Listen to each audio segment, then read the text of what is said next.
The colonizer what? Like, do I have a choice? And he's like, you always have a choice. And she's like, no, I don't. Because men. I didn't see a trigger warning list in this book, which honestly probably was a good thing because I would have thought it was a smut book. Honestly, the entire romance plot for this book can be described as one thing: Stockholm Syndrome. If you can't find comedy in grown-ass adults beefing on the internet for the entire world to see, we can't be friends. Where do all of these men find the fucking audacity?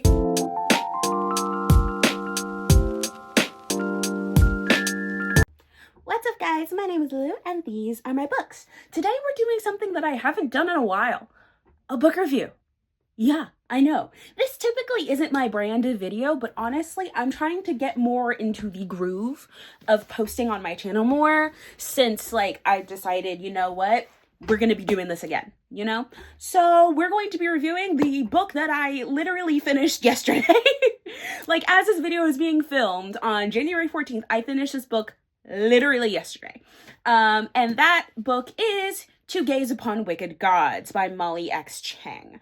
So listen to me. I've had this book on my shelf for maybe 6 months. Like, I saw this on like one of my favorite booktubers, like most anticipated releases of 2024 or something like that. I debated on buying the Illumicrate edition, but I saw the Barnes and decided to pull the trigger. So, but it only took me a good amount of time to actually, you know, read the book. This is like the first book I finished of this year, and a book that I honestly kind of really enjoyed.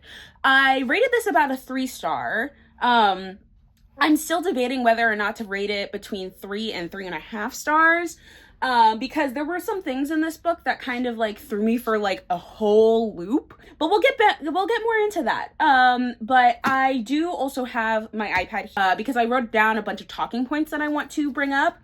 Also, disclaimer. I'm not going to be adhering to any opinions on this book. If you want to fight about something that you don't like about this book, don't do it in my comment section. I swear to God, if I find anybody fighting with each other on the internet in my comment section, all those comments are going to be deleted. My channel is not about to be a battleground for all of your misguided opinions. Okay? Listen, I understand that all of you have opinions and all of you have like your own feelings about books and certain things and like things about this book, but I'm not about to start entertaining that shit. My channel is a safe space for everybody to like what they like and not like what they don't like. Like, people give this thing about don't yuck other people's yum. Well, yeah, I will yuck your yum if I don't like it. But your opinions, you can share your opinions, but if you can't be kind about it, you're gone. Completely gone. Okay? Cool. And the reason I say this is because today, literally, I finished this book yesterday. And then today I was talking about it in a Discord server I'm a part of, and no fucking joke, everybody was like, oh yeah, there was this major controversy about it. Did you not know about it? And no, because I don't get involved in book controversies anymore because I feel like it's so fucking stupid. Like, literally, literally, this is a piece of literature. If you don't like it, don't read it. I don't know.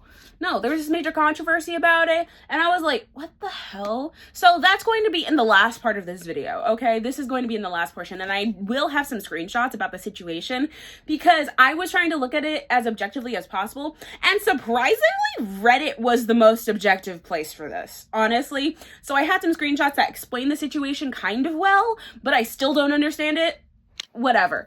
Anyways, all you need to know about that. So we'll start off with a non-spoilery review, and then we'll get into a spoiler section where I talk about specific points in this book that I really wanted to like touch on, and then we'll get into like the whole controversy thing about this book, because I swear to God, I didn't even know that happened, and honestly, I'm glad I didn't, because it would have tainted my experience reading this book. And honestly, I did really enjoy it. In the author's note, surprisingly, I read the author's note. Who knew? But here's the whole thing. Like, apparently this book is, like, it's meant to, like, it's not exactly based around, but it does heavily reference a period in history that has largely been forgotten about, and that is China's Century of Humiliation, I think it's called. I would do my own research into it. I haven't gotten the chance just yet, but a lot of the events that happened in this book, or like not the event, a lot of the brutalities, a lot of what's going on in this book, like actually happened in real life during that time period. I don't know too much about it. You can do your own research into it if you really want to. I don't know too much about it, but I do know that with books like this that are inspired by time periods like this, like a lot of what goes on in these books tend to like have a lot of truth to them, historically speaking. So going into this, be aware of that. This book has a lot of things that could trigger you. Things like domestic violence, murder, death of a family member, stuff like that. There's a lot in here that could trigger you possibly. So make sure before you pick up this book, go look up what the triggers would be, because it's not in this book. At least I didn't see a trigger warning list in this book, which honestly probably was a good thing because I would have thought it was a smut book. In this book, we follow our main character, Ru Ying, and she has dominion over death. Essentially, she can pull people's life force from their bodies until either they lie unconscious or until they get dead.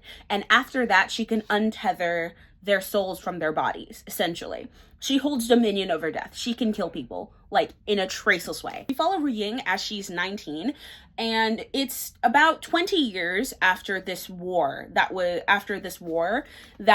called the embarrassing One-Day War, where it's literally, so let me backtrack a little bit. Ru Ying lives in a place called Erlang, and this place has been occupied or colonized by the people of Rome. There was a certain rebellion that was fought, but it only lasted a day because the people of Erlang rely on magic while the people of Rome rely on science. And so a war between magic and science is its own entirely different thing. So in this book, So in this book, we follow Ru Ying as she's trying to live peacefully under Roman occupation with her grandmother and her sister. Her grandmother is just an elderly woman, but it's kind of clear that her grandmother was a very remarkable woman when she was younger, because she was essentially the backbone of the entire Yang family that Ru Ying is from, where she was the strategist. She was the person who essentially propelled her husband to the greatness that he was, until he perished in that one-day war. Ru Ying's father died because he was addicted to a substance called opium. It's obviously a turn on opium, quite obviously, but yeah, her father was not a good man, not a very good man, like at all, but that's just its own thing. So Ru Ying and her twin sister Maya, Maya specifically is a character that I personally didn't like very much. Like, she added honestly nothing to this story. Like, I swear to God. But anyways, her twin sister Maya has the opposite gift that she does, where she has the ability to heal and save lives, whereas Ru Ying can kill anybody she really wants. But the thing about Maya is that she willingly became an addict to the substance called opium. Willingly, because there were rumors going around about how it made people with gifts or people with powers, who are called xianlings in this book, more powerful. So she willingly became an addict, which, missed priorities, madam. Completely missed priorities, but sure. So essentially, Ru Ying is the only thing keeping her family alive at this point, because she's going to get her sister's opium doses, and she's also taking care of her grandmother, who is in essentially her twilight years. All of her bones are this woman would literally fall down at a gust of wind, is how she's described, honestly. She's strong-willed, but her body does not reflect that at all. So let me tell you something. So going through this book, when I started it, I was like, I didn't know really what to expect. Like, I went in with like the description, and typically that's how I tend to go into books, because I like having my reading experience just completely objective. I don't like going in with any expectations. I don't like going in with anything that could like muddle the experience, because if I'm going to enjoy a book, it's going to be for what it is and not because someone else told me that it would be good, you know? And I obviously have my own opinions. And one thing that I really enjoyed about this book was the writing style. The writing style was the perfect amount of descriptive without being overly flowery or so. And it was actually really enjoyable to read. Like, it really, like, even with these parts that I wanted to like, that I wanted to like kind of skip because they were kind of cringy, like, I didn't find myself doing that because I was just like really immersed within the writing style. And I think that's something Molly X Chang Miss Chang over here has really perfected, is her writing style, even though this is her debut novel. And so the writing style is impressive for a debut novel. That is all I'm going to say. I really enjoyed this story. Mainly, I think the reason I enjoyed this story so much is because of the way it was presented to me. Because the writing was just the perfect amount of descriptive to be able to tell you everything you needed to know, but didn't overly describe everything like a lot of high fantasies tend to do. So yeah, I really enjoyed that point about this book. I also really enjoyed like Ring's character development.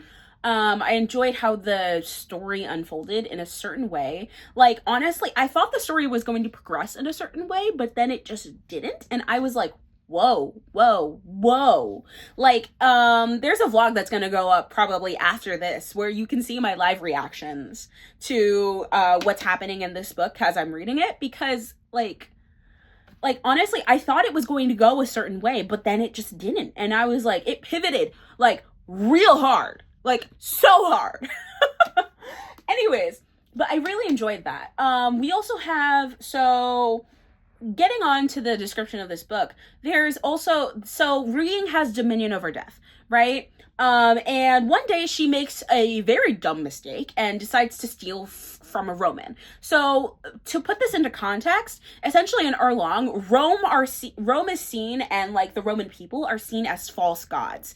Essentially, they can do whatever the fuck they want, and there are no consequences, like, at all. Whatever. But if the people of Erlong decide to fight back, then you know, they get dead, because that's just, you know, whatever to the Romans, I suppose. And the emperor does nothing.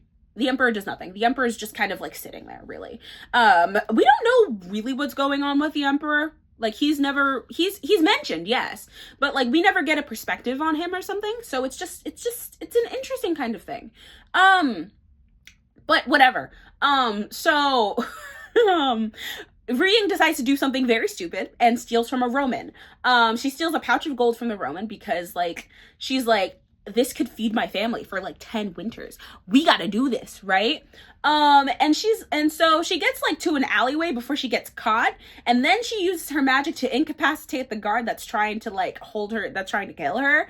And then when she uses her magic, the guy that she stole from is like, instead of being horrified, he's like fascinated. And that was like red flag number 1 to me, you know? We'll get more into that later. But yeah, so so yeah. And then afterwards, after this entire thing plays out, she gets kidnapped by the Romans, right? And she is made to show off her powers to the Roman princes. And who would have guessed the person she stole from was a Roman prince, Antony Augustus, right? And he is more of like the sciencey type. He's not the more, he's the second Roman prince. And he, essentially what goes on with him is that he has essentially never been seen on the other side of the fence. Essentially what the fence is it's like a divide between like Erlong's like actual like capital city and like the Roman side of the capital city, which they were forced to give up in the war. And so he never goes into the fence. People say it's because he's disgusted by the people of Erlong or whatnot. We never really get confirmation on that. I mean, we probably, actually, yes, we do. Anyways, people disgusted by Erlong, but the thing is, regardless, he's never seen on the other side of the fence, usually. So Like, she didn't know that he was a prince when she stole from him, but, you know, didn't really matter because now he's there. And he presents her with a deal that she can't exactly refuse. Not just because he holds dominion over her life and will face absolutely no consequences for it, but literally just because he has her in a literal cage. He essentially is like, become my private assassin, dispose of all my political enemies for me, and I will take care of your family even after you die, right? And so she's like, do I have a choice? And he's like, you always have a choice. And she's like, no, I don't, but I'm going along with it, right? So she goes along with it. And then things kind of progress from there. It's an interesting story. The storyline progresses in a way that's less linear than you think it is. There are some time skips in between and everything, but for the most part, the story progresses pretty solidly, and I really enjoyed that. I gave it a 3 stars. I'm not sure if I would give it another half, simply because, like, I just need to fester on it a little bit, because some of the plot twists that happened in this book were just like, what? Right? So, you know. Anyways, so let's get into what I've written in here. Granted, I was writing this in the middle of class, so bear with me a little bit here. I actually, shit you not, I plan to make this, the impulse to create this video came literally, like, I think 4 hours ago. Anyways, so let's do with this. So we're going into the more spoilery part of this review, just as a warning, okay? So in general, all of the characters in this book are unreliable. There's no one who is good or bad. All of the characters in this book are unreliable, at least in my opinion. All of them are completely unreliable, okay? Like, honestly, I would characterize all of these people as lawful evil. And that's just how it is, because Ru-Ying goes from this very cowardly and easily manipulated person to being very calculated and determined, but that doesn't mean she isn't also still very easily manipulated. She just is more smart about how she gets manipulated, if that makes any damn sense. Because honestly, like, and this book, I didn't know there was like an enemies to lovers plot. Well, it's kind of obvious that there would have been, but it was an interesting kind of thing, you know? It was quite interesting, I will say. And honestly, the entire romance plot for this book can be described as one thing: Stockholm Syndrome. I barely trusted Ru-Ying. Like, Ru-Ying as our main perspective character, she was honestly pretty cool, because we got to see her development firsthand, from this very cowardly person to someone who knew what she wanted to go for. Because beforehand, she had never really been like being like, hey, what do I want? She'd more been like, I just want to protect my family. I just want to keep my family alive. That's all I want. Shut up, everybody else. Really. But then there was this other character, by who was her, like, childhood confidant, and he has been long considered a traitor, because he essentially, like, embraced the Romans, and he is right hand to the first Roman prince, Valentine Augustus. And swear to God, I was like, what is this guy's motive? I need to know. Like, I need to know exactly what this guy's motive is. Because quite literally, I was like, there's kind of no reason for him to become like a traitor to his kind. So I wonder why, you know? I really do wonder why. And then it's revealed that he's a spy for the Phantom. The Phantom is the rebellion force that's trying to, like, force the entirety of Erlang into war with Rome, which, honestly, honest to God, like, the Phantom, again, the rebellion thing, that's not good either. That's not good. There are no right answers in this book. Let me just say that. There's no one you should be rooting for. Like, I'm just saying that. Because no matter which side you choose, destruction will happen. There's going to be a lot of destruction. Okay? Right? So, by who? He has this weird obsession with Ru-Ying. like using her powers for him to ascend to the throne of Erlong, because he's like a bastard son of like the Erlong like line or something, like the royal line or whatnot. I don't know, man. It's never really quite, it's explained, but it's also just never really like it's touched upon like briefly, very briefly, honestly. And then we have Antony Augustus. Let me say, I did not trust this man right off the bat. I still didn't trust him. Like, even though there was so much like love shit, Stockholm syndrome shit going on, I knew, like, I didn't trust this motherfucker. Not one damn bit. Because he just seemed a little too perfect. He just gave up his information so willingly. Like, he was willing to tell Ruying literally everything she wanted to hear, and that immediately sent red flags flashing in my brain. I'm like, I don't like it. I do not like this man. I truly didn't. And then there was a period where I did kind of like him. Like, listen, Antony Augustus is the true lawful evil of this book. I will say that, because in the end it's revealed that he is doing everything he can to save Rome from destruction, because essentially what's going on there is essentially what's happening to our planet right now, where like all of our emissions are like essentially killing our planet, and we need to find a new way to power our cities and whatnot without draining our planet anymore. And so Erlong became the solution, and there's a lot of human experimentation in this too. So anyways, but like, it's revealed that he's doing that, and he also broke a promise to Ruying, even though he promised to do 3 things for her in exchange for her being his private assassin and everything. So it's just kind of like, it's one of those things where you're just kind of like, this guy, like, it's not that he has good intentions. No, he truly doesn't. However, he does feel as though he's doing the right thing, literally just because that's how he was raised.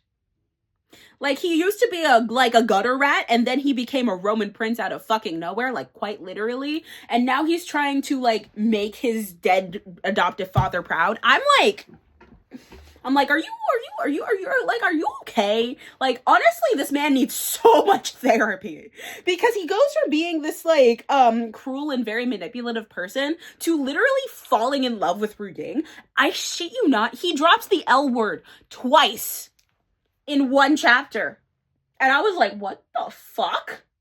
And we also got a chapter of his perspective. It was literally 1 page. But I'm also just kind of like, how did this man get so obsessed? How? Like, literally fucking how? Like, this man is such a simp. He's the biggest simp I'd ever seen in this book.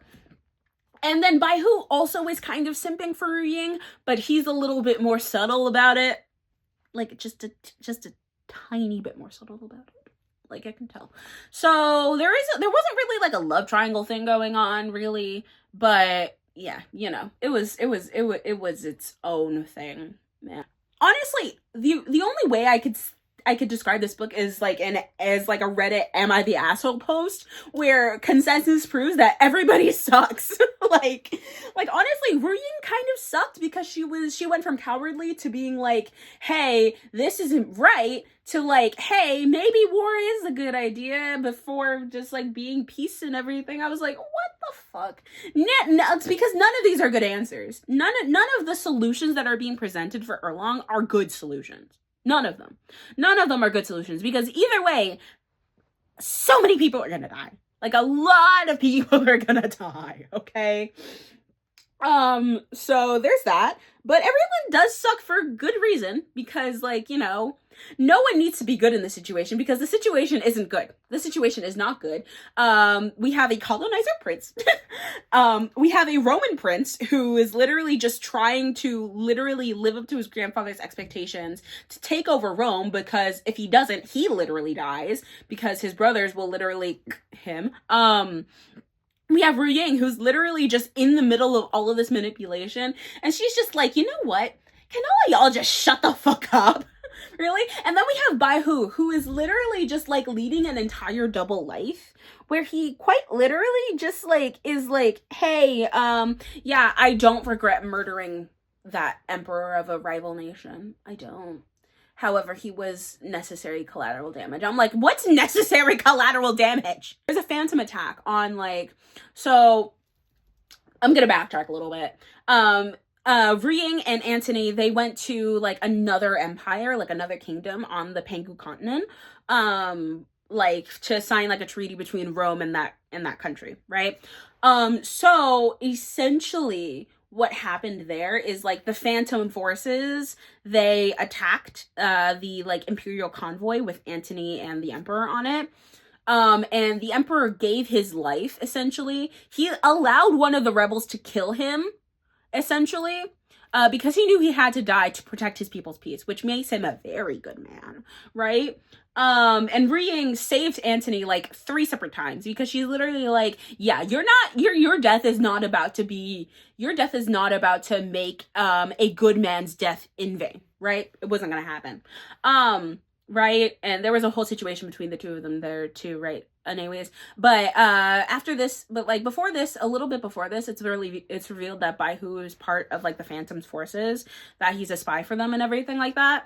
And Riying is obviously big boy mad because like he killed a very good man.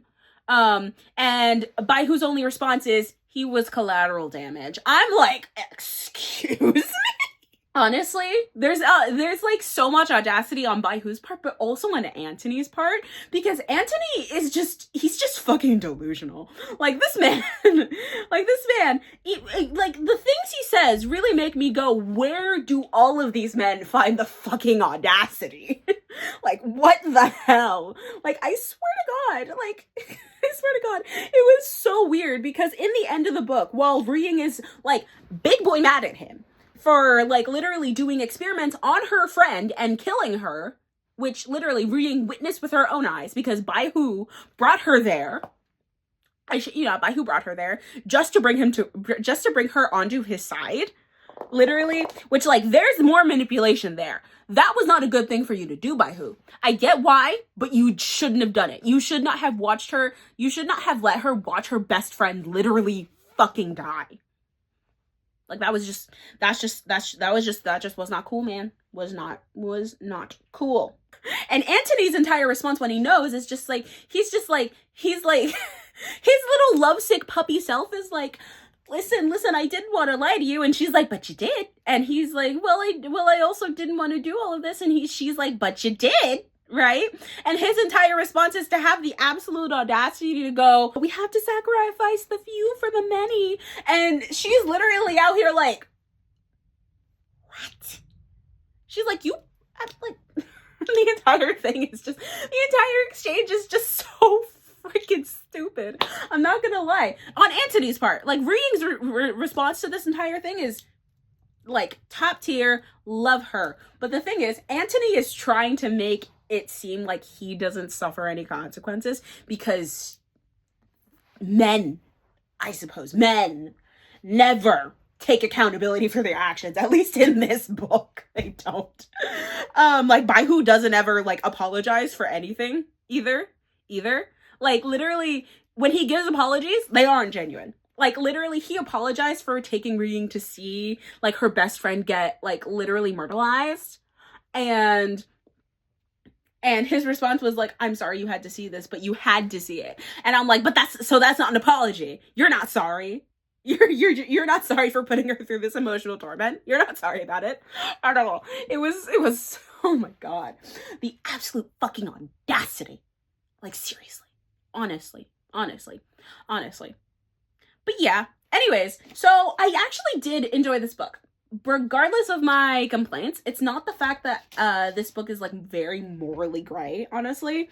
Like I honestly did enjoy reading it. I did enjoy the experience, and I did pre-order the second book on Amazon. So that'll be here in August. But anyways, let's get into the portion of this that I think a lot of you are really excited for, which is me addressing the whole drama or whatnot.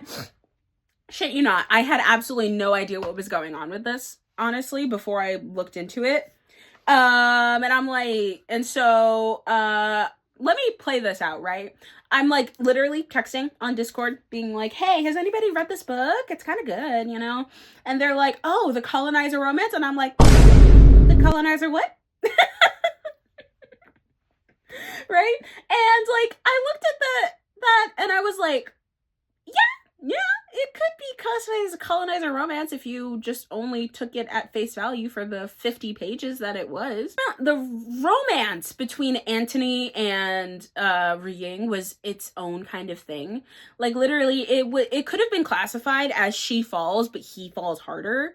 Where the fact is that Ruying actually came to like Antony a little bit, but Antony became fully obsessed with this girl. Like literally, again, drops the L word twice. He calls her my love, which was honestly kind of cute. I'm not gonna lie to you. So he cares more about Rome than he does about her. He strikes this really strange balance between like being selfish and being selfless.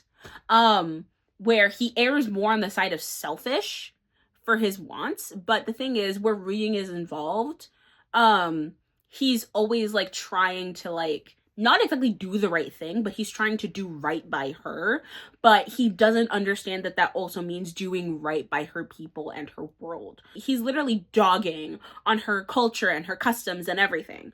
Like literally, like he doesn't understand, and he's like presenting it as like, oh, I'm better than you, we're the most scientifically advanced species, blah blah blah blah blah blah blah blah blah, whatever the fuck, man.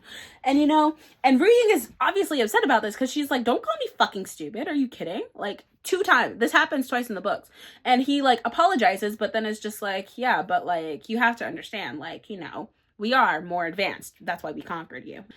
Oh Lord.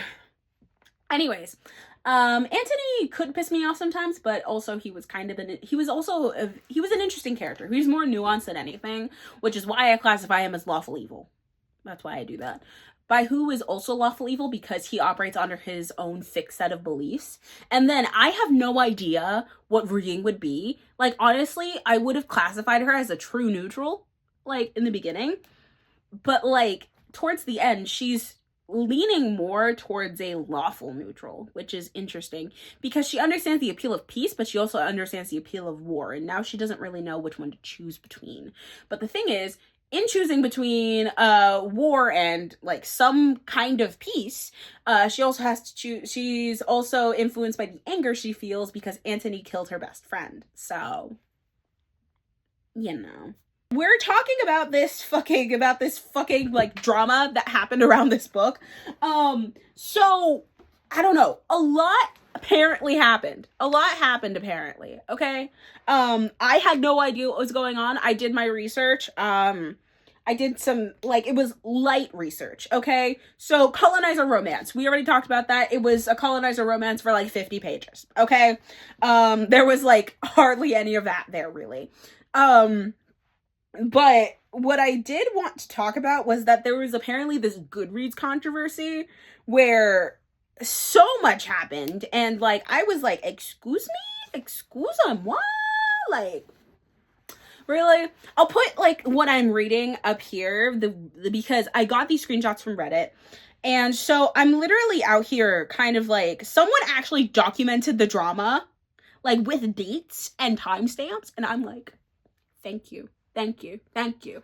Because Reddit just did everything it really needed to, honestly.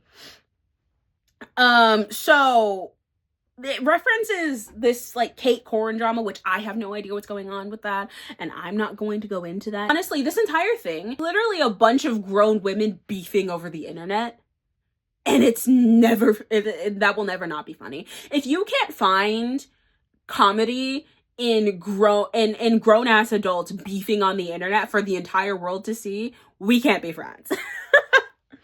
Okay? So apparently, I'm going to read this first post that I screenshotted. Apparently, so from what this was saying, I just discovered the drama this morning, and to be clear, the main And to be honest, the main instigator is not very clear. Molly Chang has one version of events posted on her Instagram, and at Sif the Kid on Instagram, one of the reviewers affected, posted their side of events. I've had trouble following what happened in the drama, but from what I understand, in bullet points, in light of the Kate Corin drama, which Molly was affected by, debut authors have been growing wary of negative Goodreads reviews. Molly said her main focus was some sus one-star reviews that showed up around December, January-ish. As far as the recent drama, I think one of Molly's friends sent her a screenshot of a scathing negative review and revealed that the individual was the sister of another debut author Molly knew. And Molly had questions about what was going on. I think there was concern about more review bombing, hence the call-out posts. I think the conflict was initially being dealt with privately until screenshots were publicly released and reviewers felt like they were being harassed and targeted by Molly's followers. Molly has since denied all accusations made against her in her most recent Insta and Twitter post. From this, it's not really clear what the problem is and who's at fault. I looked at the reviews in question and they seem like legitimate reviewers who gave reasons for not enjoying the book. There's been claims of doxing thrown around that I haven't seen evidence for. I personally won't be picking up this title because I don't like colonizer romances, but to each their own. Honestly, and again, I knew none of that before I went to this book for my own reasons. So when I read this post, I was like, so essentially all of this is out of nothing, really? And then I found this longer post that I think perfectly explains the situation, kind of, and like the fact that this is kind of just really fucking stupid.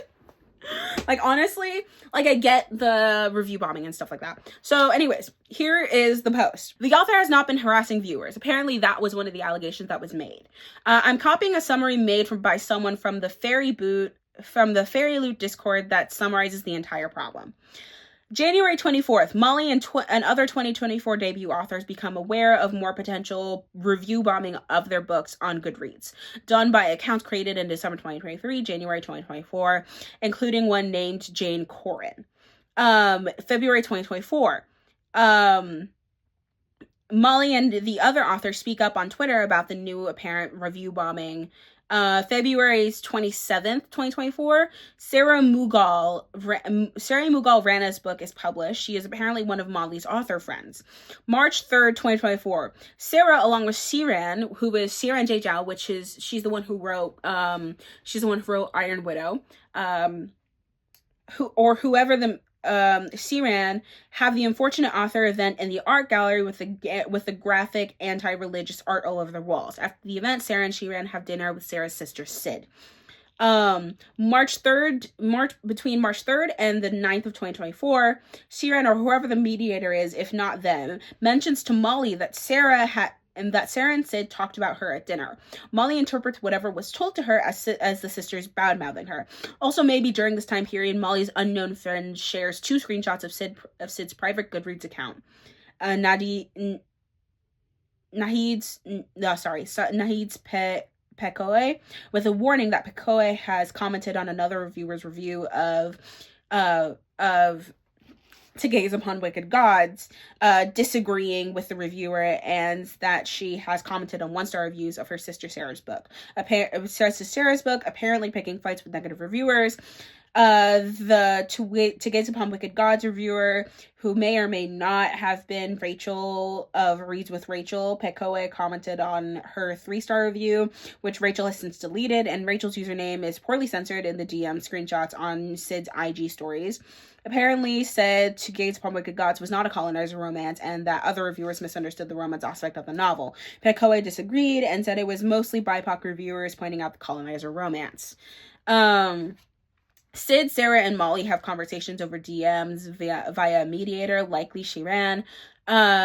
Sid refuses to acknowledge the Nahid's Pekoe account as hers. Siran backtracks on how much Sid and Sarah talked about Molly at the dinner, saying now that they misremembered and they actually barely mentioned her. Sarah and Sid want to have a call with Molly, and Molly accepts but wants another friend on the line with her so she's not alone. Sid and Sarah back out of the call, or it gets canceled for some reason. I'm not sure. March 10th, 9 a.m. Literally. PDT. Literally give the time zone and everything. That's so funny to me. Along with 4 other reviewers who left 1-star reviews on To Gates Upon Wicked Gods post, post a statement on IG about being doxxed and harassed. They claim the author is doing this and also blame white readers for harassing them. I don't know, man. March 10th, 2:13 p.m. PDT. Molly posts her side of the story on Twitter as a 4-page essay with small font. She explains she only knew about Sid's review because of the friend who sent her the screenshots and warned her. She also says she never harassed or doxed reviewers, nor sent any of her friends to do so. March 10th, 2:30 to between 2:30 and 3 p.m. Oh, sorry. Between 2:30 and 3 p.m. PDT. Sid starts posting screenshots of her and her sister Sarah's DMs with the mediator. Again, this is likely Shiran. These show part of Sid's comment on a Goodreads review, Shiran's backtracking of the talk at dinner, discussion of the failed call, Sarah complaining that this is happening during her debut week, both sisters talking about how this is happening while Ramadan is starting soon, and Sid's misuse of the terms doxing and unethical. According to her, someone connecting her bookish IG account to her private Goodreads is doxing, and it's unethical for Molly to look at reviews of To Gaze Upon Wicked Gods on Goodreads. Do with that information what you will. Sid follows these stories by saying her sister's fantasy book hasn't been announced, and it's horrible of Molly to make claims about it. Molly mentioned in her Twitter post that Sarah was looking for a buyer for a book at the same time as her. She didn't mention the details of the book or that it was a fantasy, but it wasn't clear, and it wasn't clear that this was an unannounced, unpublished book at all. March 10th, 9 p.m. PDT. Molly posts a shorter, easier to read version of her Twitter post on IG, explaining that this was an issue among her personal circle of friends that should not have been made public. March 11th, 12 a.m. PDT, literally midnight. Sid posts another story explaining why her Goodreads account is private and reiterates that Molly doxed her. So essentially, this entire situation, if any of this is to be believed, like, all of this is just private drama that got leaked, and then, like, everybody just took it and started running. Like, oh, fuck. Honestly, this entire thing was just really funny to me. I don't really understand why, like, all of this just got blown so out of proportion. Like, I get being upset over 1-star reviews. Like, if I wrote a book that I put my heart and soul into, and people wanted to, and people, like, commented on it, like, with like, scathing, and, like, with how harsh the internet can be, you know, that can beat somebody down. I can understand that. And, like, trolls and people, like, bombing books and stuff like that. Like, I can get that.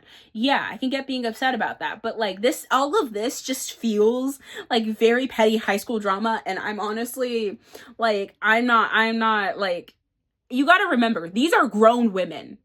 Either way, this drama's kind of dumb. I'm honestly glad I didn't know about it before going into Gaze Upon Wicked Gods, because I quite literally, it would have tainted my reading experience, and I don't allow anything to do that to me. No. If my reading experience is going to be tainted, it's going to be tainted by nothing but the book. Okay? Cool. So, anyways, guys, that brings this video to an end. I hope you guys enjoyed it. If you did, please leave a like. And if you want to see more of my content, please subscribe and hit the bell icon so you get notified every time I post a new video. I'm going to be posting bi-weekly or weekly on this channel, so don't miss out. Also, leave me comments down below what you want to see from me, what books I should put on my TBR, what books I should move up my TBR. Say hi in the comments or just have discussions. I always love seeing your comments. It makes me feel so happy and appreciated. Anyways, guys, I love my Lumas. Bye!